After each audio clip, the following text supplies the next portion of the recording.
నమస్తే STV news కి స్వాగతం. ముందుగా ముఖ్యాంశాలు.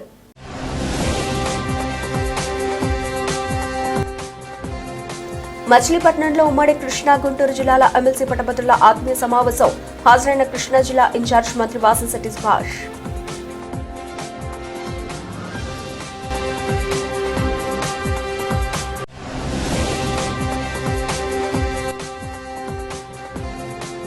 గుడివాడ ఎన్టీఆర్ స్టేడియంలో 10K రన్ పోటీలు ప్రారంభించిన గుడివాడ ఎమ్మెల్యే వెనిగంట్ల రాము.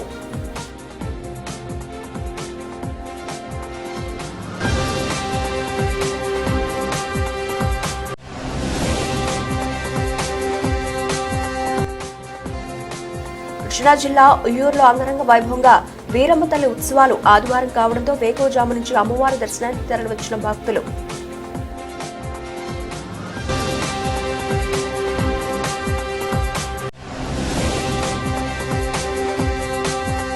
పౌల్ట్రీ పరిశ్రమను కోలుకోలేని దెబ్బతీసిన బర్డ్ ఫ్లూ వైరస్.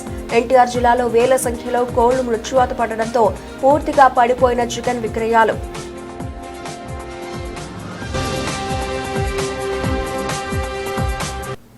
రాష్ట్రంలో పచ్చిమిరప, ఎండుమిరప పంటలు సహా వంగ, టమాటా తదితర కూరగాయల ధరలు స్థిరీకరణకు అవసరమైన చర్యలు తీసుకుంటున్నట్టు ప్రభుత్వ ప్రధాన కార్యదర్శి కె విజయానంద చెప్పారు. కూరగాయలు, ఇతర పంటల ధరల మానిటరింగ్ పై శనివారం విజయవాడలోని సిఎస్ క్యాంపు కార్యాలయం నుండి వ్యవసాయ, మార్కెటింగ్, పౌర సరఫరాలు, మార్కెట్ శాఖల అధికారులతో వీడియో సమావేశం నిర్వహించి ప్రస్తుతం ఆయా పంటలకు మార్కెట్లో రైతులకు అందుతున్న ధరల వివరాలను సమీక్షించారు.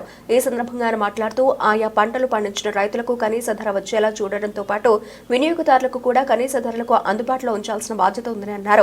6 కాలం శ్రమించి పండించిన రైతుకు ఎట్టి పరిస్థితుల్లోనూ పంటకు కనీస మద్దతు లభించాలని ఆ దిశగా ప్రభుత్వం అవసరమైన అన్ని చర్యలు తీసుకుంటుందని తెలిపారు.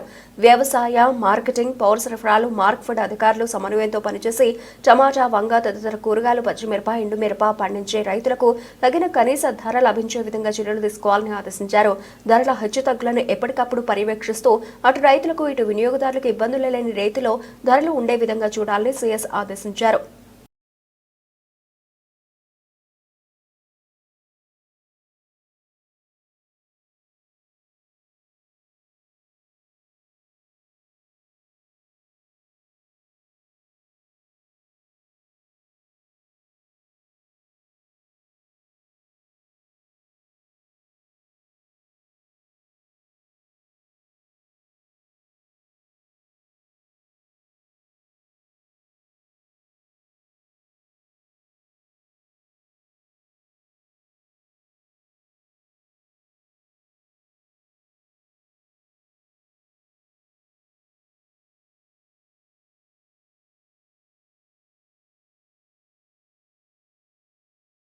కలియుగ వైకుంఠ దైవం తిరుమల తిరుపతి వెంకటేశ్వర స్వామి ఉచితాన ప్రసాదానికి కూరగాయల పంపిణీ మానవ జీవితంలో భగవంతుని అనుగ్రహం పొందేందుకు ఎన్నో మార్గాలు ఉన్నప్పటికీ వాటిలో ధార్మిక కార్యక్రమాల నిర్వహణ ద్వారా భగవంతుని అనుగ్రహం పొందడం అత్యుత్తమ మార్గమని విజయవాడ నగరపాలక సంస్థ corporator TDP floor leader Nelibandla Balaswamy అన్నారు. తాడేపల్లి ఆశ్రమం రోడ్లోని బిఏ విలా నివాసితులు బొడకాయల దుర్గాప్రసాద్, హైమావతి దంపతుల సహకారంతో తిరుమల తిరుపతి దేవస్థానం నిత్యాన్నదాన పథకానికి విరాళంగా సరఫరా చేస్తున్న 10 టన్నుల కూరగాయల వాహనానికి ఆదివారం ఆయన జెండా ఊపి ప్రారంభించారు.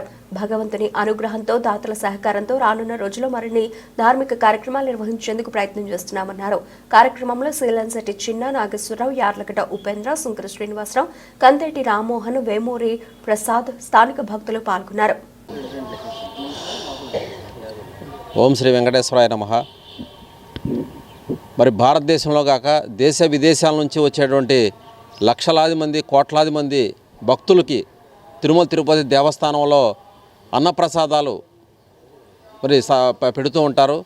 దానిలో భాగంగా ఈరోజు మరి గుంటూరు జిల్లా ఇక్కడ తాడేపల్లి మండలంలోని ఈ ఏరియాలో మరి దుర్గాప్రసాద్ గారు, హైమావతి గారు వాళ్ళ దంపతుల సహకారంతో 10 టన్నుల కూరగాయలను ఉచితంగా తిరుమల తిరుపతి దేవస్థానానికి ఉచిత అన్నప్రసాదాలకి పంపిణీ చేసే కార్యక్రమానికి మరి ఇక్కడ నుంచి తాడేపల్లి నుంచి పంపించడం జరుగుతుంది.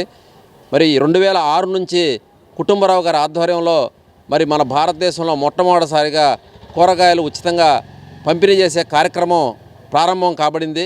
మరి 2023లో మరి కాలం చేసినటువంటి కుటుంబరావు గారు కాలం చేయటం వల్ల దాన్ని ఆపకుండా దాన్ని కంటిన్యూ చేస్తూ మరి నాగు గారు ఆధ్వర్యంలో మరి విజయవాడ నుంచే కాకుండా రాష్ట్ర వ్యాప్తంగా దేశవ్యాప్తంగా ఈరోజు ఉచితంగా కూరగాయలు తిరుమల తిరుపతి దేవస్థానానికి పంపిస్తున్నారంటే దాన్ని ప్రారంభించినటువంటి కుటుంబరావు గారికి పైన ఉన్నటువంటి కుటుంబరావు గారికి జోహార్లు అర్పిస్తూ మరి ఆ వెంకటేశ్వర స్వామి ఆశీస్సులతో దుర్గాప్రసాద్ గారు, హైమావతి వాళ్ళ కుటుంబ సభ్యులందరూ కూడా ఈ సంవత్సరం అంతా బాగుండాలని, వాళ్ళకి బాగా కలిసి రావాలని, దినదిన అభివృద్ధి చెందాలని, ఆ భగవంతుడి ఆశీస్సులు వాళ్ళ కుటుంబానికి ఉండాలని చెప్పి ఆశిస్తూ మరి నాగు గారు ఇక్కడ ఉన్నటువంటి అలా మరి వెజిటబుల్ మార్కెట్ వాళ్ళ మిత్ర బృందానికి కూడా హృదయపూర్వకంగా ఇలాంటి మంచి కార్యక్రమాలు చేస్తున్నందుకు అభినందనలు తెలియజేసుకుంటూ ఆ వెంకటేశ్వర ఆశీస్సులతో ఇక్కడ ఈ కార్యక్రమంలో పాల్గొన్న ప్రతి ఒక్క భక్తులు కూడా బాగుండాలి, ఈ సంవత్సరం అంతా కలిసి రావాలి, ఆర్థికంగా అభివృద్ధి చెందాలి, అందరూ సంతోషంగా ఉండాలని చెప్పి కోరుకుంటూ రాష్ట్రం బాగుండాలి, దేశం బాగుండాలని చెప్పి కోరుకుంటూ ఈ కార్యక్రమంలో నన్ను కూడా భాగస్వామ్యం చేసినటువంటి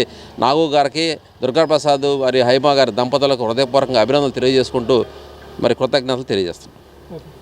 అన్నదానం చాలా అది మన పూర్వీకుల నుంచి మనం తెలుసుకుంటుంది. అలాంటి అన్నదానం మరి తిరుమలలో జరిగే రోజుకి వేల నుంచి వందల నుంచి వేల నుంచి ఇవాళ లక్షలో జరుగుతుంది. దానికి మూల కారకుడు 1984 ఎన్టీ రామారావు గారు స్థాపించినటువంటి అన్నదాన కార్యక్రమం. బడుగు బలహీన వర్గాలు ఎంతోమంది అక్కడికి వెళ్ళి ఒక ఫ్యామిలీ వెళ్ళి అక్కడ భోజనం చేయాలంటే, టిఫిన్ చేయాలంటే ఒక 500 రూపాయలు ఏం జరిగేది కదా. అలాగే భోజనానికైనా తిరుమలలో కొండపైన 2 రోజులు ఉన్న ఒక రోజున వాళ్ళకి వెళ్ళే ఖర్చుల కన్నా అక్కడ అయ్యే ఖర్చు ఎక్కువయ్యేది. అలాంటి ఖర్చు లేకన్నా మన ఎన్టీ రామారావు గారు ఆ రోజు అన్నదానం స్థాపించడం మరి ఎంతో ముందు చూపుతో ఆయన చేసిన కార్యక్రమం అది. అలాంటి అన్నదానానికి 2006 నుంచి తిరుమలలో జరిగే కూరగాయలు రోజుకి 8 టన్నులు, ఇవాళ 1,00,000 మంది అన్నదానం జరుగుతుంది. 2006లో మండవ కుటుంబరావు గారు మరి దాన్ని ఒక స్ఫూర్తిగా తీసుకుని ఒక పేపర్లో చదివి కింద నుంచి ఏదో 200 కిలోలు 300 కిలోలు వెళ్తున్నాయంటే అసలు 200 300 ఏంటి, అసలు టెండర్ అనేది లేకుండా అక్కడ టెండర్లో అవకతవకలు జరగడం కుటుంబరావు గారు వెళ్ళినప్పుడల్లా అక్కడ చూడడం జరిగింది. అప్పుడు ఆనాటి కనుమూరు బాపిరాజు గారి టైంలో కుటుంబరావు గారు కొండపైకి వెళ్ళి మరి బాపిరాజు గారితో మాట్లాడి, మీరు మాకు వెహికల్ ప్రొవైడ్ చేస్తే మేము నెలకి సరిపడా కూరగాయలు మేము అన్ని రాష్ట్రాలు గ్యాదర్ చేసి మేము పంపించడం జరుగుతుందని కుటుంబరావు గారు ఆ రోజు మాట్లాడడం జరిగింది. అలాగే 2006 నుంచి ఈ రోజుకి 500 లారీలు కుటుంబరావు గారి ఆధ్వర్యంలో 2023 వరకు జరిగింది. మరి దాన్ని ఆయన అకాల మరణం వల్ల మేము ఆయన స్థాపించిన కార్యక్రమాన్ని ఇలా ముందుకు తీసుకెళ్ళడం జరుగుతుంది. అలాగే ఈరోజు తాడేపల్లి నుంచి 10 టన్నులు 1,10,000 విలువ చేసే కూరగాయలు. మరి ఇది తాడేపల్లి ఇది 4వ బండి. అలాగే మా బాబాయ్ గారి నుంచి ఈరోజు ఒక బండి 10 టన్నుల కూరగాయలు సోమవారం అన్నదానికి వెళ్తుంది. అలాగే విజయవాడ నుంచి 50 టన్నుల కూరగాయలు నెలకి వెళ్తుంది. నూజివీడు నుంచి 10 టన్నులు సత్యనారాయణ గారు పంపిస్తున్నారు. అలాగే తమిళనాడు కానీ, కర్ణాటక కానీ, కోయంబత్తూరు కానీ, కుంభకోణం కానీ, మదనపల్లి కానీ, అనంతపురం కానీ అన్ని స్టేట్ల నుంచి వాళ్ళ కూరగాయ వెళ్తుంది తిరుమలకి. అలాగే ఇలాంటి కార్యక్రమాలు అందరూ పాల్గొని మరి సోమవారి ఆయన కృప మనకి ఉండేటట్టు చూసుకొని కోరుకుంటాం. నా పేరు నాగేంద్ర అండి. మేము కుటుంబరావు గారు 2006లో నాకు ఆయన స్ఫూర్తి చేయడం, దాన్ని మేము ఇప్పుడు కంటిన్యూ చేస్తున్నామండి. అలాగే నగరంలో అన్ని దగ్గర నుంచి మేము ఇలా పంపించడం జరుగుతుంది అందరి ద్వారా. అలాగే ఢిల్లీ పబ్లిక్ స్కూల్ కానీ, గౌతమ్ స్కూల్ కానీ వీళ్ళు కూడా నెలకి సంవత్సరానికి ఒక బండి ఇవ్వడం జరుగుతుంది. అలాగే లారీ అసోసియేషన్లో ఒక బండి సంవత్సరానికి. అలాగే బ్రహ్మోత్సవాలకి సిద్ధార్థ కాలేజీ వాళ్ళు ఒక బండి ఇస్తారండి. అలాగే ప్రతి ఒక్కరు ఇంటికాడ నుంచి ఇప్పుడు పంపించడం జరుగుతుంది. అలాగే 2023 నుంచి కుటుంబరావు లేనప్పటి నుంచి కూడా ప్రతి ఇంటి దగ్గర నుంచి ఎక్కడైతే అక్కడి నుంచి మేము ప్రతి ఇంటి దగ్గర పంపడం, ప్రతి ఏరియా నుంచి పంపడం జరుగుతుంది. ఇది అందరికీ తెలిసి అందరూ కూడా దీంట్లో భాగస్వాములు అవుతారని మేము ఇలా చేస్తాం. మంచి కార్యక్రమం. ఓకే. విద్యార్థులు చదువుతో పాటు ఆటల్లో కూడా ప్రావీణ్యం సాధిస్తే శారీరక దృఢత్వంతో పాటు ఉజ్వల భవిష్యత్తు ఉంటుందని గుడివాడ ఎమ్మెల్యే వెనగండ్ల రాము పేర్కొన్నారు. గుడివాడ ఎన్టీఆర్ స్టేడియం రూపకర్త స్వర్గీయ Parvathaneni Jaganmohan Rao memorial 10K run పోటీలు ఆదివారం ఉదయం ఉత్సాహభరిత వాతావరణంలో జరిగాయి. ముందుగా ఎన్టీఆర్ స్టేడియం ప్రాంగణంలో స్వర్గీయ పర్వతనేని జగన్మోహన్ రావు విగ్రహానికి నివాళులర్పించిన ఎమ్మెల్యే రాము 10K రన్ పోటీలను ప్రారంభించి క్రీడాకారులను ఉత్సాహపరిచారు. ఈ సందర్భంగా ఆయన మాట్లాడుతూ క్రీడల అభివృద్ధికి ఎన్టీఆర్ స్టేడియం కమిటీ చేస్తున్న కృషిలో భాగంగా సందడి వాతావరణంలో 10K రన్ పోటీలు నిర్వహించడం అభినందనీయమని అన్నారు. పోటీల్లో ఎంతో ఉత్సాహంగా పాల్గొన్న విద్యార్థులు, యువతకు ఆయన శుభాకాంక్షలు తెలిపారు. 10K రన్ ప్రారంభోత్సవ కార్యక్రమంలో ఎన్టీఆర్ స్టేడియం కమిటీ సంయుక్త కార్యదర్శి Kilarapu Rangaprasad, Indian medical association నాయకులు డాక్టర్ మాగంటి శ్రీనివాస్, అంతర్జాతీయ ఖోఖో రెఫరీ మడక ప్రసాద్, స్టేడియం కమిటీ సభ్యులు, అలాగే పలువురు కోచ్లు, పెద్ద సంఖ్యలో క్రీడాకారులు, పలువురు పట్టణ ప్రముఖులు పాల్గొన్నారు.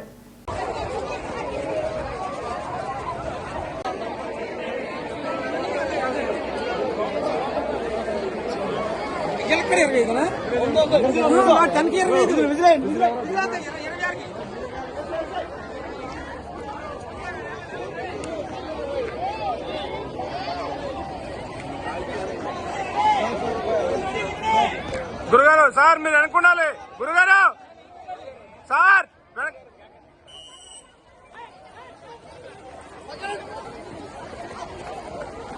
ముఖ్యమంత్రి చంద్రబాబు పరిపాలనలో క్రీడలకు అధిక ప్రాధాన్యత ఇవ్వడం జరుగుతోందని విజయవాడ తూర్పు ఎమ్మెల్యే గద్ద రామ్మోహన్ అన్నారు. క్రీడలు మానసిక ఉల్లాసాన్ని ఇస్తాయని, విద్యార్థుల చదువుతో పాటు క్రీడల్లో రాణించి రాష్ట్రానికి మంచి పేరును తీసుకురావాలని ఆకాంక్షించారు. నవజీవన్ బాలభవన్ మరియు నిర్మలా హైస్కూల్ ఆధ్వర్యంలో sports meet for tribal children ను నిర్వహించారు. స్లమ్ 2 స్టేడియం పేరుతో నిర్వహించిన స్పోర్ట్స్ మీట్ కు వివిధ ప్రాంతాల నుంచి క్రీడాకారులు తరలివచ్చారు. ఈ కార్యక్రమానికి విజయవాడ తూర్పు ఎమ్మెల్యే గద్ద రామ్మోహన్ హాజరై ప్రసంగించారు. గిరిజన ప్రాంతాల్లో దాగి ఉన్న క్రీడాకారులను ప్రోత్సహించేందుకు ఇటువంటి పోటీలు ఎంతగానో దోహదపడతాయన్నారు. విద్యార్థులు చదువుతో పాటు క్రీడల్లో కూడా రాణించాలని, భవిష్యత్తులో రాష్ట్రానికి మంచి పేరు తీసుకురావాలని కోరారు. ముఖ్యమంత్రి చంద్రబాబు క్రీడలను ఎంతో ప్రోత్సహిస్తారని, 1995 సంవత్సరంలో హైదరాబాద్ కి ఏషియన్ క్రీడలను తీసుకువచ్చారని గుర్తు చేశారు. మరలా 2025లో ఆయన ముఖ్యమంత్రిగా ఉండడం మనందరికీ అదృష్టమని వ్యాఖ్యానించారు. అనంతరం స్పోర్ట్స్ ను ప్రారంభించి క్రీడాకారులను పరిచయం చేసుకున్నారు.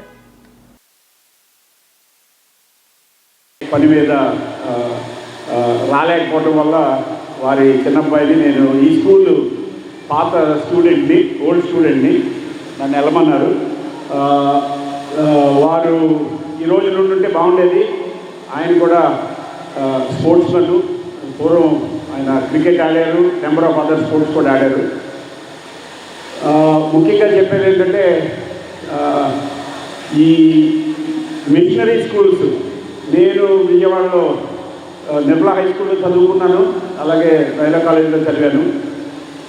ఈ మిషనరీ స్కూల్స్ కానీ, ఈ మిషనరీ సొసైటీస్ కానీ, ట్రస్టులు కానీ చేసే సేవ మామూలు సేవ కాదు.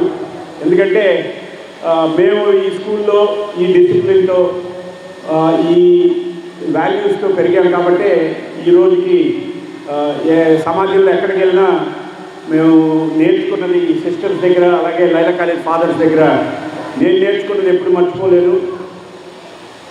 ఎస్పెషల్లీ రూరల్ ఏరియాస్లో ఒక గత 40 సంవత్సరాల కిందట చదువుకోవడానికి విద్యార్థి కానీ ఫెసిలిటీస్ లేని టైంలో ఈ మిషనరీస్ రూరల్ ఏరియాస్లో స్కూల్స్ కట్టి మాలాంటి వ్యక్తులందరికీ ఆపర్చునిటీ ఇచ్చారు.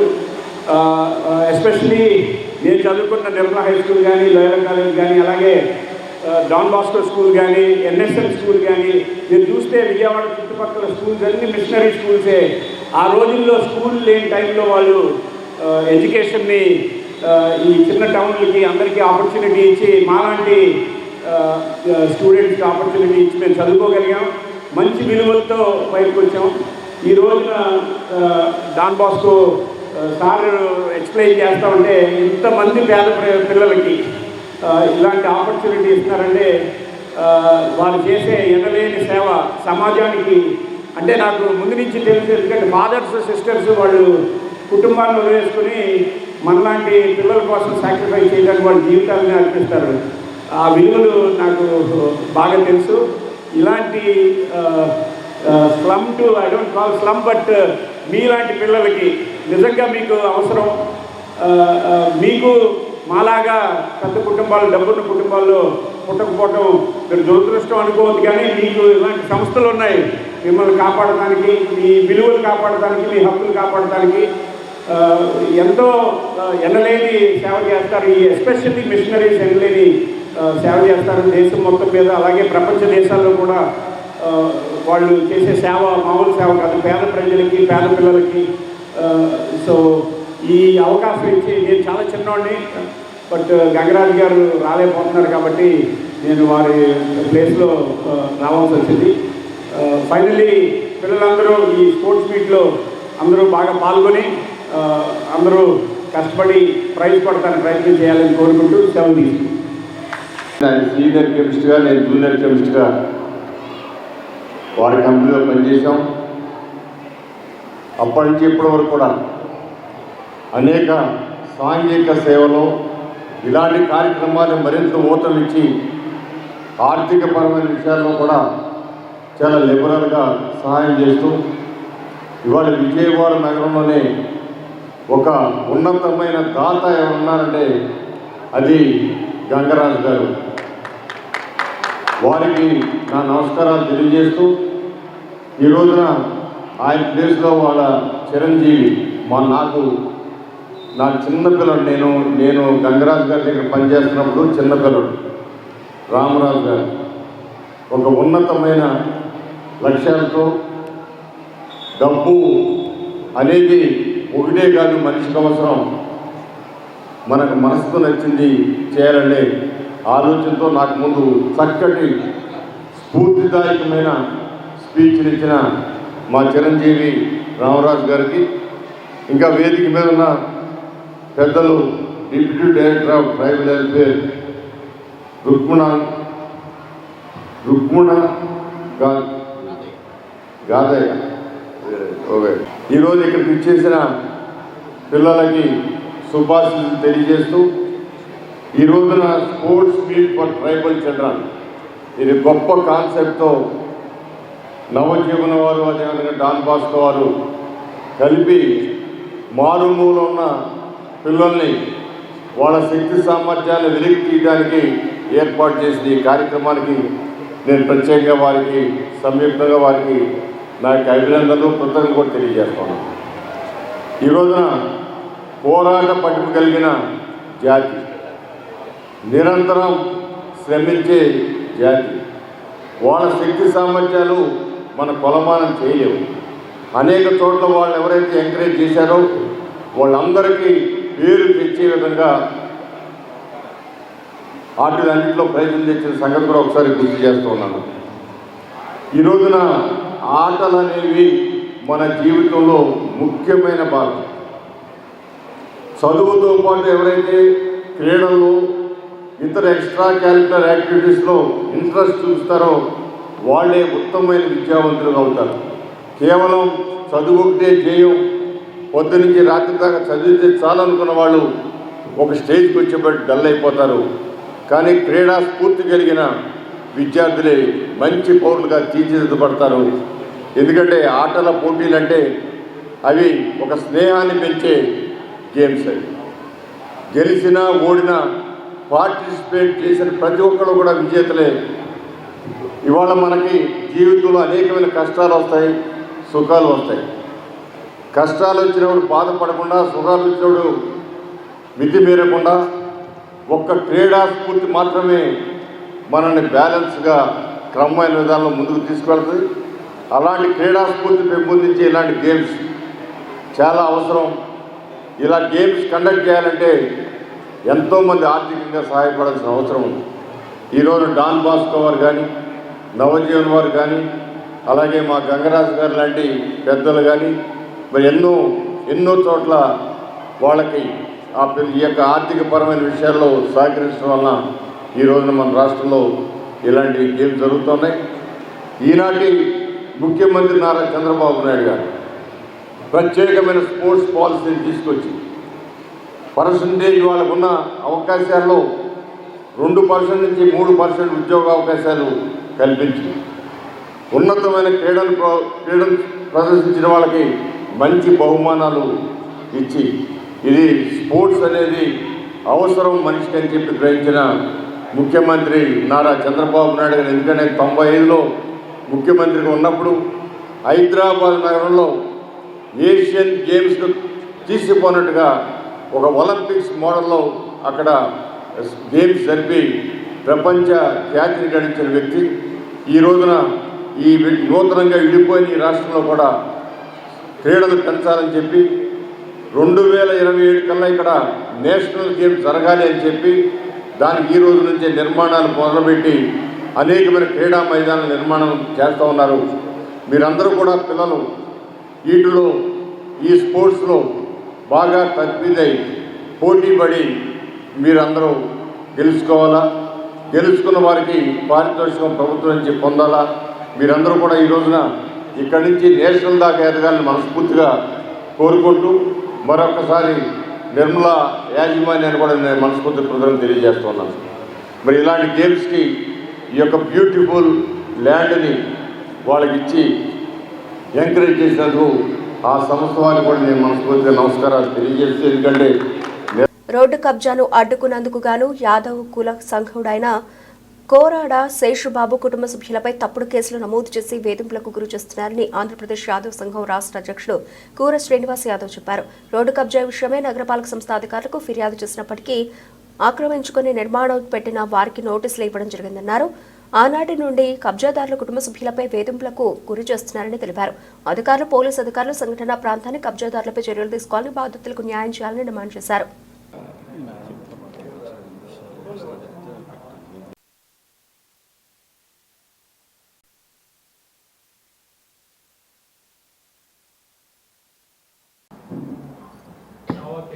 నా పేరు శేషుబాబు యాదవ్. నా ఇంటి రహదారి పబ్లిక్ దారిని దుర్గా, ఉదయ్ కుమార్, సాయి అనే వీళ్ళు కబ్జా చేశారు. నా మీద తప్పుడు కేసులు బనాయించారు. నేను అడుగుతుంటే 2 లక్షలు ఇస్తే కానీ నీకు దారి ఇవ్వనని చెప్పి నా మీద చాలా ఇబ్బందిగా గురి చేస్తాను. నన్ను 2-3 సార్లు స్టేషన్కి వెళ్ళినా కూడా ప్రయోజనం లేకపోయింది. వీళ్ళు పెట్టే టార్చర్కి నేను ఇంకా ఏదైనా వెళ్ళిపోదామని డిసైడ్ చేసుకున్నాను. ఇక లాస్ట్కి ఒకసారి వీడియోకి ఇచ్చి వీళ్ళ గురించి మీరే న్యాయం చేయాలని కోరుతున్నాను. వన్ టౌను కొండ ప్రాంతం అండి. ఇది సుబ్రహ్మణ్య స్వామి గుడి దగ్గర. ఇది 52వ డివిజన్. నేను టీవీ ఛానల్ అని చెప్పి బెదిరిస్తున్నట్టుగా నా మీద కేసులు బనాయించి ఊళ్ళో లేనప్పుడు నేను పంజాబ్లో ఉన్నాను సార్.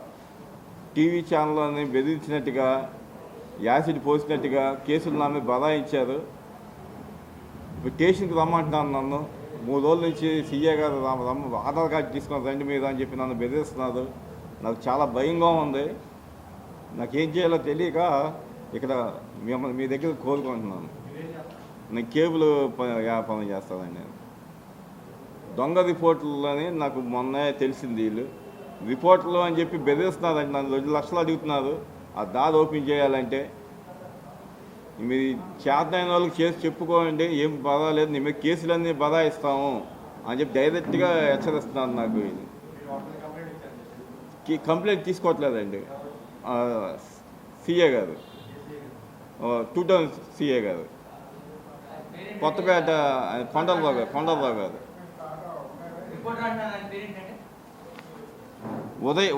ఉదయ్ కుమార్ అండి, దామోదరం ఉదయ్ కుమార్ అండి. అది పేపర్ వస్తుంది అండి, రిపోర్టర్ అంటున్నాడు, ఏం చెప్పట్లా. సాయి అనే ఆయన రిపోర్టర్ అని చెప్తున్నాడండి. తాపీ మేస్త్రి అయినా రిపోర్టర్ని నువ్వు ఎక్కడ తిరిగినా కూడా ఏమవ్వదు, 2 లక్షలు ఇస్తేనే నీకు అది ఓపెన్ అవుతుంది అది అని కఠినంగా చెప్తున్నాడండి. కృష్ణం వందే జగద్గురు. నా పేరు కుర్రా శ్రీనివాస్ యాదవ్. నేను ఆంధ్రప్రదేశ్ యాదవ్ సంఘం రాష్ట్ర అధ్యక్షుడిని. ఇక్కడికి విచ్చేసినటువంటి ఎలక్ట్రానిక్ మీడియా పెద్దలకు, ప్రింట్ మీడియా పెద్దలకు అందరికీ నమస్కారం. కోరాడ శేషుబాబు ఇక్కడ దశాబ్దాల కాలంగా వీళ్ళ కుటుంబం, వీళ్ళ నాన్నగారి కాలం నుంచి కూడా నివాసం ఉంటా ఉంది. అయితే ఆ కొండ ప్రాంతము చాలా ఇరుకు బజారుగా ఉంటుంది. ఆ ఇరుకు బజార్లో దారిని ఆక్రమించి ఒకళ్ళు కట్టడం జరిగింది. ఎందుకు ఆక్రమించి కడుతున్నారని మనవాడు ఆ అంశం మీద మున్సిపల్ అధికారులకు కంప్లైంట్ చేయడం జరిగింది. మున్సిపల్ అధికారులు దాన్ని పరిశీలించి ఆ నిర్మాణాన్ని ఆపివేయమని నోటీసులు కూడా ఇవ్వడం జరిగింది. వారు ఆ నిర్మాణాన్ని ఆపివేయకుండా దాన్ని వేరే విధంగా మార్చి ఇతను ఊళ్ళో లేని సమయంలో ఇతను తిట్టాడని, యాసిడ్ పోస్తాడని రకరకాలుగా ఇతను ఊళ్ళో లేని సమయంలో ఇతని పైన కేసు కట్టడం జరిగింది. ఈ అంశాన్ని ఆంధ్రప్రదేశ్ యాదవ్ సంఘం తరపున తీవ్రంగా ఖండిస్తూ ఉన్నాం. ఎన్నికలకు ముందు బీసీ రక్షణ చట్టం తీసుకొస్తానని చెప్పినటువంటి కూటమి ప్రభుత్వం, మన ప్రీతమ ముఖ్యమంత్రి వర్యులు చంద్రబాబు నాయుడు గారు బీసీలపైన జరుగుతున్నటువంటి దాడులను, బీసీలపైన అక్రమంగా బనాయిస్తున్నటువంటి కేసులను ఖచ్చితంగా అడ్డుకోవాలని ఆంధ్రప్రదేశ్ యాదవ్ సంఘం తరపున డిమాండ్ చేస్తూ ఉన్నాం. అక్కడ నిర్మాణాన్ని మీడియా మిత్రులు, యాదవ్ సంఘ పెద్దలు, బాధితులు, అలాగే ఎవరైతే కంప్లైంట్ పెట్టారో వీళ్ళందరూ మున్సిపల్ అధికారులు, ఎంఆర్ఓ ఆఫీస్ అధికారులు, మీడియా మిత్రులు అందరం కూడా ఆ ప్రాంతానికి వెళ్ళి పరిశీలిస్తే రోడ్డుని ఆక్రమించి కడుతున్నారా లేదా అనేది తేలిపోతుంది. ఆ అంశాన్ని డైవర్ట్ చేయటం కోసం వీళ్ల మీదే తిరిగి కేసులు బనాయించటం అత్యంత దురదృష్టకరమైనటువంటి అంశం. బీసీ రక్షణ చట్టాన్ని తెస్తానటువంటి బాబుగారు ఈ యాదవ జాతి పైన, ఈ సమాజంలో జరుగుతున్నటువంటి దాడులను అరికట్టాల్సినటువంటి ఆవశ్యకత ఈ ప్రభుత్వంపై ఉందని ఆంధ్రప్రదేశ్ యాదవ సంఘం తరపున మేము డిమాండ్ చేస్తూ ఉన్నాం. అదేవిధంగా బలహీన వర్గాల్లో పెద్దన్న పాత్ర పోషిస్తున్నటువంటి యాదవులు, మాలో సగభాగమైనటువంటి మా ఇతర ఎస్సీ ఎస్టీ సామాజిక వర్గాలకు చెందినటువంటి వ్యక్తులను మేము ఎప్పుడూ కూడా అన్నదమ్ములుగా భావిస్తాం. ఈ బలహీన వర్గాల వ్యక్తులందరూ కూడా అన్నదమ్ముల వలె కలిసి ఉండి ఈ రాష్ట్రంలో పోరాటం చేస్తేనే మనం రాజ్యాధికారానికి దగ్గరయ్యే పరిస్థితి ఏర్పడుతుంది. అలాంటి ఎస్సీ సామాజిక వర్గానికి చెందినటువంటి వ్యక్తులను కొందరు ప్రోద్బలం చేసి మా పైన కేసులు బనాయించడం అనేది దురదృష్టకరమైనటువంటి అంశం. రీసెంట్గా గిద్దలూరులో కూడా ఇలాగే మా యాదవ్ కుటుంబ సభ్యుడిపైన ఎస్సీ వర్గం చేత కేసు బనాయించడం జరిగింది. ఇక్కడ శేష్ బాబు అతని భార్య పైన కేసులు పెట్టడం జరుగుతూ ఉంది. సో బలహీన వర్గాల చేత మా పైన అబద్ధపు కేసులు పెట్టడాన్ని ఆంధ్రప్రదేశ్ యాదవ్ సంఘం తరపున మేము తీవ్రంగా ఖండిస్తూ ఉన్నాం. మచిలీపట్నంలో ఉమ్మడి కృష్ణా, గుంటూరు జిల్లాల ఎమ్మెల్సీ పట్టభద్రుల ఆత్మీయ సమావేశం జరిగింది.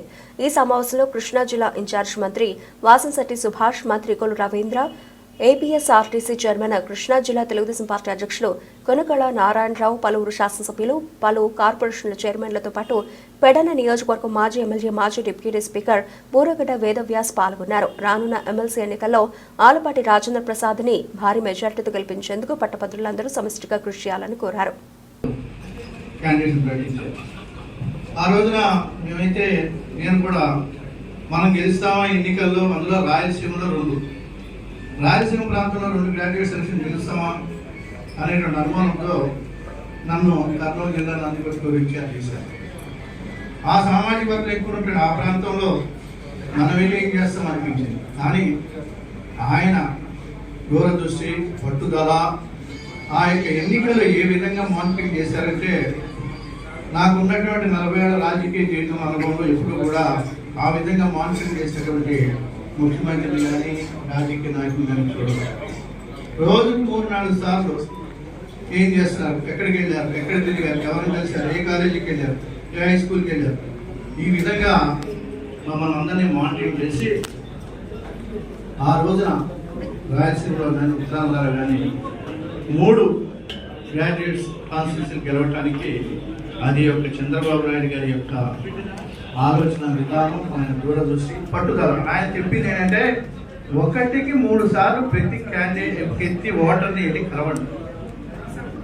ఒకసారి కాదంటాడు, రెండోసారి కాదంటాడు, మూడోసారి మీరు వెళ్తే అరే ఇన్నిసార్లు తిరిగారు, కనీసం మనం ఇన్నిసార్లు వచ్చారు కదా వేద్దాం అనేటువంటి ఒక ఆలోచన వస్తాం మనిషికి అని చెప్పి ఆ రోజున ఆయన చెప్పడంతో మేము కూడా అదే విధంగా క్యాన్వాసింగ్ చేశాం.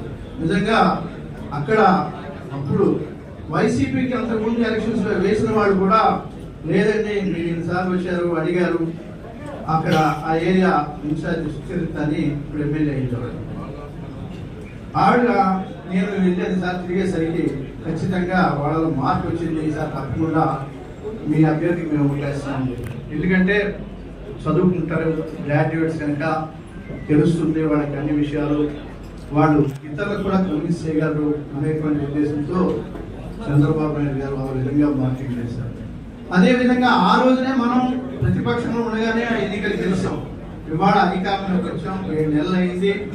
మనం ఇవాళ కృష్ణా, గుంటూరు, ఈస్ట్ వెస్ట్ గోదావరి జిల్లాలో జరిగే గ్రాడ్యుయేట్ సెలక్షన్స్ కి అంతే పట్టుదలతోటి కూటమి అభ్యర్థులుగా చంద్రబాబు నాయుడు గారు, రాజేంద్ర ప్రసాద్ గారిని, అక్కడ రాజశేఖర్ని పెట్టడం జరిగింది. ఏదైనా ఈ ఎన్నికలు కూడా అంతే ప్రెస్టేజ్గా తీసుకుని మనం పనిచేయాలి. నన్ను కూడా మరి ఎన్నికల్లో నిడదవోలు ఇన్ఛార్జ్ చేశారు. నిన్నటి వరకు అక్కడే ఉన్నాను. ఇవాళ మీటింగ్ అంటే వచ్చాను. అక్కడ కూడా మరి కొన్ని సమస్యలు ఉన్నాయి. ప్రభుత్వం రాగానే అన్నీ అయిపోతాయని అనుకోవడం కూడా పొరపాటు. గత ప్రభుత్వంలో ఈ రాష్ట్రం ఏ విధంగా ఉందో మరి ఆ రాష్ట్రాన్ని గాడిలో పెట్టడానికి కూటమి ఇవాళ చంద్రబాబు నాయుడు గారు కానీ, పవన్ కళ్యాణ్ గారి, మోడీ గారి ఆశీస్సులతో మనం ముందుకెళ్తున్నాం.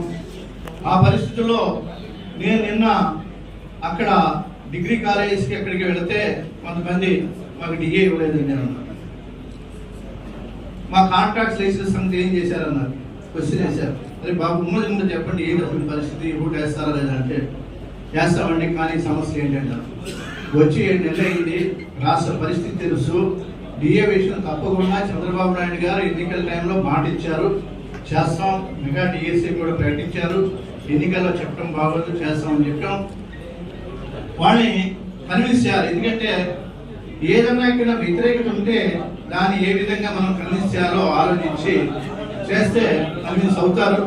తప్పకుండా మనం ప్రతి ఓటర్ని టచ్ చేసి మంచిగా, ఎందుకంటే ఇప్పుడు ప్రతిపక్షం అభ్యర్థి లేకపోయినా టీచర్స్ యూనియన్ జరుగుతున్నటువంటి క్యాండిడేట్స్ బలమైన.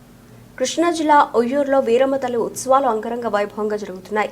ఆదివారం కావడంతో వేకోజాము నుంచి అమ్మవారి దర్శనానికి భక్తులు తరలివచ్చారు.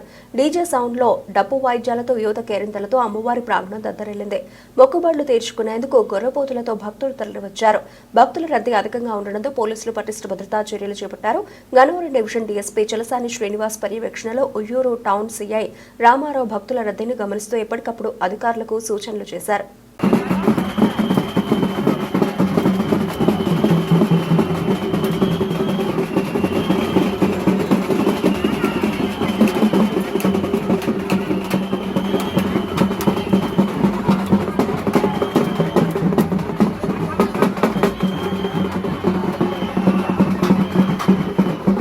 పౌల్ట్రీ పరిశ్రమను వైరస్ కోలుకోలని దెబ్బతీసింది. బర్డ్ ఫ్లూ కలకలంతో ప్రమాదంలో పడింది. ఎన్టీఆర్ జిల్లాలో వేల సంఖ్యలో కోళ్లు మృత్యువాత పడడంతో చికెన్ విక్రయాలు పూర్తిగా పడిపోయాయి. బర్డ్ ఫ్లూ కలకలం మరోవైపు సోషల్ మీడియాలో హల్చల్ చేస్తున్న అపోహలతో ఈ పరిశ్రమ భవిష్యత్ ప్రశ్నార్థకమైంది. మృత్యువాత పడిన కోళ్ల శాంపిల్స్ ఫలితాలు రాకపోవడంతో విక్రయాలు రోజురోజుకి తగ్గిపోతున్నాయి. దీంతో కోళ్ల ఫారాల యజమానులు బెంబేలెత్తిపోతున్నారు. వీరికి ప్రభుత్వం సంపూర్ణ మద్దతు ప్రకటిస్తేనే పరిశ్రమ నిలబడుతుందని, లేకపోతే అప్పుల ఊబిలో కూరుకుపోయి పడుతుందని యజమానులు ఆందోళన చెందుతున్నారు. జిల్లాలో ఏడాదికి మాంస ఉత్పత్తిపై 55.92 కోట్ల రూపాయలు, కోడిగుడ్లపై 206.95 కోట్ల రూపాయలకు పైగా వ్యాపారం జరుగుతోంది. వారానికి విక్రయాలు ఇలా జిల్లాలో మొత్తం 116 కోళ్ల ఫారాలు ఉండగా వీటిలో 25 లేయర్ ఫారాలు, బ్రాయిలర్ ఫారాలు 83, నాటుకోళ్ల ఫారాలు 8 ఉన్నాయి. వీటిలో లేయర్ ఫారాల్లో 14,20,000 కోళ్లు ఉండగా బ్రాయిలర్ కోళ్లు 9,30,000, నాటుకోళ్లు 1,800 నుంచి 2,000 వరకు ఉన్నాయి. బ్రాయిలర్ కోళ్ల ద్వారా జిల్లాలో సంవత్సరానికి 5,592 టన్నుల మాంసం ఉత్పత్తి జరుగుతుంది. వద్దు ఒకటి చాలే మనకి భోపాల్ పంపించేది ఇదేగా సాయికృష్ణ ఇటు చూడండి.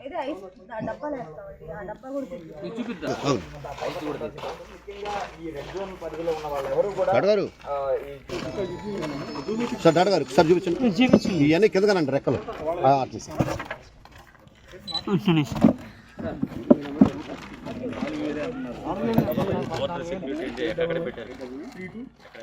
కృష్ణా పాల సమితిపై కవులూరు పాల సొసైటీ అధ్యక్షుడు రమేష్ బాబు నిరాధారమైన ఆరోపణలు చేయడాన్ని ధర్మకర్తల మండలి సభ్యుడు వేమూరి సాయి వెంకటరమణ ఖండించారు. చిట్టనగర్ విజయ డైరీలో కొందరు పాలక మండలి సభ్యులు విలేకరులతో మాట్లాడారు. విజయ బ్రాండ్ అనేది ఏపీలో ఉమ్మడి సహకార సంస్థలకు చెందిందన్నారు. ఈ క్రమంలో విజయ బ్రాండ్ ఫెడరేషన్ ఇతర సంస్థలు కూడా దీన్ని వాడుకుంటోందన్నారు. అయితే అవన్నీ తమ సంస్థ ఆపాదించడం తగదన్నారు. ఏదైనా సమస్య ఆరోపణలు వచ్చినా సర్వసభ్య సమావేశంలో ప్రశ్నించే హక్కు పాడి రైతులు సొసైటీ అధ్యక్షులకు ఉందన్నారు. లేదంటే సంస్థ కార్యాలయానికి వచ్చి వివరణ కోరవచ్చన్నారు. కాకుండా సంస్థ దీర్ఘకాలిక ప్రయోజనాలను భంగం కలిగిస్తూ నష్టపరిచే విధంగా అవమానపరిచేలా ఆరోపణలు చేస్తే చట్టరీత్యా తగు చర్యలు తీసుకుంటామన్నారు. పాలక మండలి సభ్యులు ఆర్జా వెంకట నాగేష్, దాసరి వెంకట బాలవర్ధనరావు, నేలకుదుటి నాగేశ్వరరావు పాల్గొన్నారు.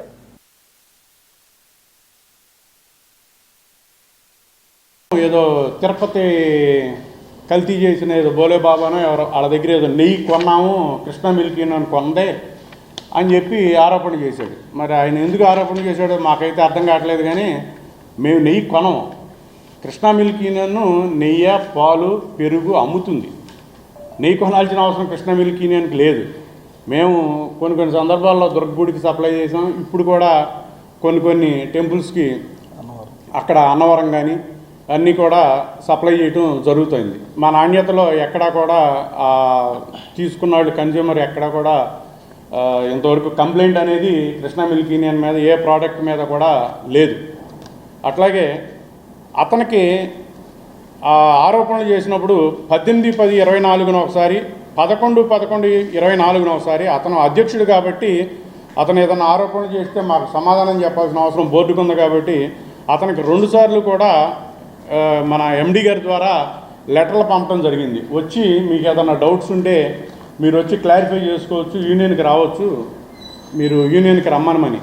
కానీ ఆయన ఇంతవరకు యూనియన్కి రాకుండా మా మీద వ్యక్తిగతంగాను అట్లాగే యూనియన్ పరంగా కూడా నిందారోపణలో చేస్తా వాట్సాప్లో పెట్టడం జరుగుతుంది. అట్లాగే ఇప్పుడు వీరవల్లి ప్లాంట్లో ఇందాక అతను వాట్సాప్లో కూడా చూసింది ఏంటంటే వీరవల్లి ప్లాంట్లో ఏదో వాటర్ ప్రాబ్లం ఏదో ఉంది అది అని. మాకు తెలిసి వీరవల్లి ప్లాంట్లో మాకు 4 బోర్లు ఉన్నాయి సఫిషియెంట్, అది మంచి పెద్ద బోర్లు, బాగానే వాటర్ ఉంది. వాటర్ టెస్టింగ్ జరగటం కానీ అవన్నీ కూడా జరిగినాయి. వీరవల్లి ప్లాంట్కి FSSAI 14/2 ఈ 106 మార్కులకు గాను 105 మార్కులు వచ్చినాయండి. ఆ అధికారులు కూడా 106 ఏ ఇండస్ట్రీకి మేము ఇవ్వకూడదు కాబట్టి మేము ఇవ్వటం లేదు అని చెప్పి 105 మార్క్స్ ఇచ్చారు. అట్లాగే ISO 1401 స్టాండర్డ్స్ ఈ సర్టిఫికేషన్ కూడా ఈ వీరవల్లి ప్లాంట్కి రావడం జరిగిందండి. అది కూడా క్రితం ఈ నెలలోనే రావడం జరిగింది. ఇది దక్షిణ భారతదేశం. అట్లాగే అనేక రకాలైన విజయ పేరు మీద నడుస్తున్నాయి. అవన్నీ కూడా వాటితో కృష్ణా మిల్క్ యూనియన్కి ఏ రకమైన సంబంధం లేదు. కృష్ణా మిల్క్ యూనియన్కి సంబంధం వల్ల ఓన్లీ పాల వ్యాపారం, పాల పదార్థాలు, పాలకు సంబంధించిన స్వీట్స్తో తప్పితే వేరే బ్రాండ్స్తో కానీ వేరే పేరుతో కానీ మాకు ఏ రకమైన కృష్ణా మిల్క్ యూనియన్కి సంబంధం లేదు. అట్లాగే బోనస్ల విషయానికి వస్తే బోనస్లు అనేది మన జానకిరామయ్య గారు చైర్మన్గా ఉన్న టైంలో 2010-11లో మొదలైంది. ఆ రోజున జానకిరామయ్య గారు 2017-18 వరకు ఆయన బోనస్లు ఇవ్వడం జరిగింది ఆయన పదవిలో ఉండి. తర్వాత 19లో ఆంజనేయులు గారు మా పాలకవర్గం బాధ్యతలు చేపట్టడం జరిగింది. 2010-11 నుంచి 2017-18 వరకు కూడా ఆ రోజున మా లెక్కలో అది బోనస్ కాదు, ధర వ్యత్యాసం. అంటే బయట నుంచి వేరే జిల్లాల నుంచి పాలు కొనుగోలు చేసేవాళ్ళు. ఉదాహరణకి 2010-11లో 330 రూపాయలు కేజీ ఫ్యాట్, ఆ రోజున 23.10 ఇది బయట నుంచి కొన్న పాల రేటు. బోనస్ వచ్చి 2.77. ఇక్కడ టోటల్ ప్రైస్ వచ్చి 25.87. అట్లాగే ఇవాళ వచ్చేదానికి 82 రూపాయలు. ఆ రోజున 2017-18 వరకు ఇచ్చింది బయట కొన్న పాలకే ఆ తేడా. మన ప్రొక్యూర్మెంట్ రేటు ఆ రోజున 25 రూపాయలు ఉంటే 21 రూపాయికే 21 రూపాయి 97 బయట నుంచి పాలు కొనుగోలు చేయటం జరిగింది. ఆ తేడా 3.90. కానీ 3.90లో 3.90 బోనస్ ఇవ్వలా. ఆ రోజున మిగులు బయట నుంచి కొన్న పాల నుంచి కానీ మిగులు 35.31 లక్షలు ఉంది. కానీ ఇవాళ రోజున 17-18 నుంచి ఆ రోజున 56 రూపాయలు ఉన్న రేటు ఇవాళ 82 రూపాయలు అయింది. అంటే 26 రూపాయలు రేటు పెంచడం జరిగింది. ఇవాళ రైతుకి రేట్ అనేది ఖచ్చితం కానీ బోనస్ అనేది ఖచ్చితం కాదు. కొంతమంది ఏదో మీ టర్నోవర్ పెరిగింది, జానకిరామయ్య గారు ఉండగా 560 కోట్లు టర్నోవర్, ఇవాళ 1200 కోట్లు టర్నోవర్ అయింది, టర్నోవర్ పెరిగింది కాబట్టి మీరు జానకిరామయ్య గారు 30 పైసలు ఇస్తే మీరు 60 పైసలు ఇవ్వాలి కదా టర్నోవర్ను బట్టి అంటున్నారు. వాళ్ళ క్వశ్చన్ ఏ రకంగా చేశారనేది నాకు అర్థం కావట్లా. టర్నోవర్ను బట్టి రేటు కానీ బోనస్ ఇవ్వడం జరగదు. లాభాలను బట్టి లాభాల్లో నుంచి వచ్చిన పర్సంటేజ్ని బోనస్లుగా ఢిల్లీ రైల్వే స్టేషన్లో ప్రయాణికుల మృతికి బాధ్యత వహిస్తూ రైల్వే మంత్రి అశ్విని వైష్ణవ్ రాజీనామా చేయాలని కేఏ పాల్ డిమాండ్ చేశారు. మృతుల కుటుంబ సభ్యులకు ఆర్థిక నష్టపరిహారంతో పాటు రైల్వేలో జాబ్ ఇవ్వాలని ఆయన కేంద్రాన్ని డిమాండ్ చేశారు. Indian railway minister Ashwini Vaishnaw తక్షణమే రాజీనామా చేయాలని మన తెలుగు రాష్ట్రాల ఎంపీలు పార్టీలకు అతీతంగా డిమాండ్ చేయండి. గత 3.5 సంవత్సరాల్లో ఎంతమంది చనిపోయారు, ఎన్ని వందల మందికి ఇంజురీస్ అయ్యాయి. మోదీ గవర్నమెంట్ కనీసం చనిపోయిన కుటుంబానికి ₹1,00,00,000, ఇంజూర్ అయిన కుటుంబానికి 50 లక్షలు ప్రకటించాలి. అపోజిషన్ పార్లమెంట్లో డిమాండ్ చేయాలి. తక్షణమే రైల్వే మంత్రి రాజీనామా చేయాలి. లాలూ ప్రసాద్ యాదవ్ రైల్వే మంత్రిగా ఉన్నప్పుడు దేశం ఎంత బాగా నడిచింది, ఎన్ని వేల కోట్లు లాభం. ఇప్పుడు అన్ని ప్రైవేటైజేషన్ పేరుతో దేశాన్ని తగలబెట్టేస్తున్నారు, అప్పులు పాలు చేసేస్తున్నారు. ఈ వీడియో రైల్వే మంత్రి రాజీనామా చేసినంత వరకు వైరల్ చేయండి. Thank you very much. Bulletin ముగించే ముందు హెడ్లైన్స్ మరోసారి.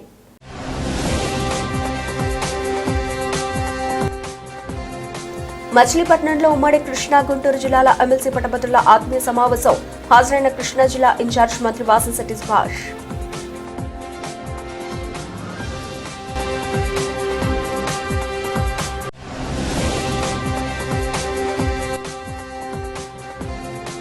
గుడివాడ ఎన్టీఆర్ స్టేడియంలో 10K రన్ పోటీలు ప్రారంభించిన గుడివాడ ఎమ్మెల్యే వెనిగంట్ల రాము.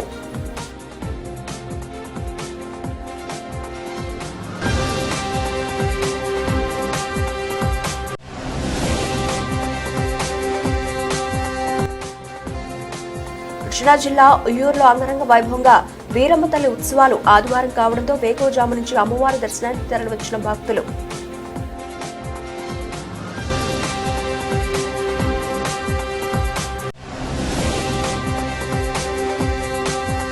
పౌల్ట్రీ పరిశ్రమను కోలుకోలేని దెబ్బతీసిన బర్డ్ ఫ్లూ వైరస్. ఎన్టీఆర్ జిల్లాలో వేల సంఖ్యలో కోళ్లు మృత్యువాత పడడంతో పూర్తిగా పడిపోయిన చికెన్ విక్రయాలు.